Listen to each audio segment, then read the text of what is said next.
ఇక్కడ ఇది 1000 స్తంభాల గుడి దగ్గర, ఇది హిందువుల గుడి. ఓకే, ఇది హిందువుల గుడి. హిందువుల గుడి దగ్గర ముస్లింలు ఐస్ క్రీమ్ అమ్ముడు ఇవన్నీ వేసుడు ఎత్తారు.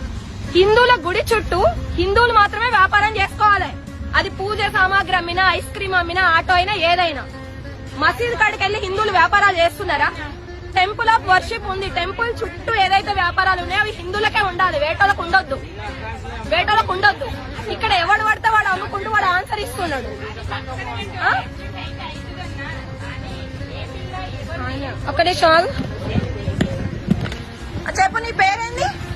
నీ పేరేంది? ఏదో రషీదో బుషీదో అన్నావు కదా.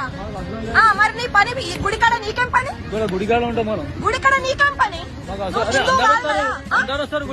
నీ మసీద్ కాడికి నువ్వు నీకేం పని?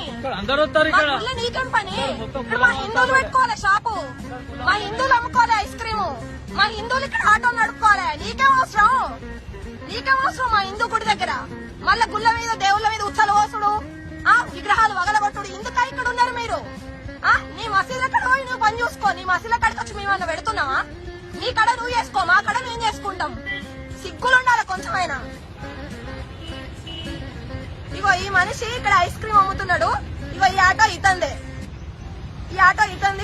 ఇక్కడ 1000 స్తంభాల గుడి. ఇది ఎవరిది? మీ పేరేంది?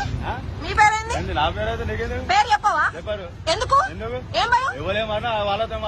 అదిగో ఇది కూడా చూడండి, ఆటోలు చూడండి, పేరు చూడండి. ఇగో ఇక్కడ మొత్తం ముస్లింలు టెంపుల్ దగ్గర నడుపుతున్నారు ఆటోలు. మరి హిందువుల ఆటోలు హిందువుల గుళ్ళ దగ్గర పెట్టుకోవాలి కదా. ఇక్కడ ఐస్ క్రీమ్ అమ్మేది ముస్లిమే, ఆటో నడిపేది ముస్లిమే. హిందువుల గుడి దగ్గర తుర్కోలకు ఏం పని?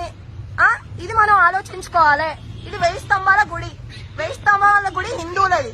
హిందువుల గుడి దగ్గర హిందువులు మాత్రమే వ్యాపారాలు చేసుకోవాలి, వేరేటోళ్ళు చేసుకోవాల్సిన అవసరం లేదు. ఇది హిందువులు అర్థం చేసుకోవాల్సిన సందర్భం ఉంది. ఇది విషయం.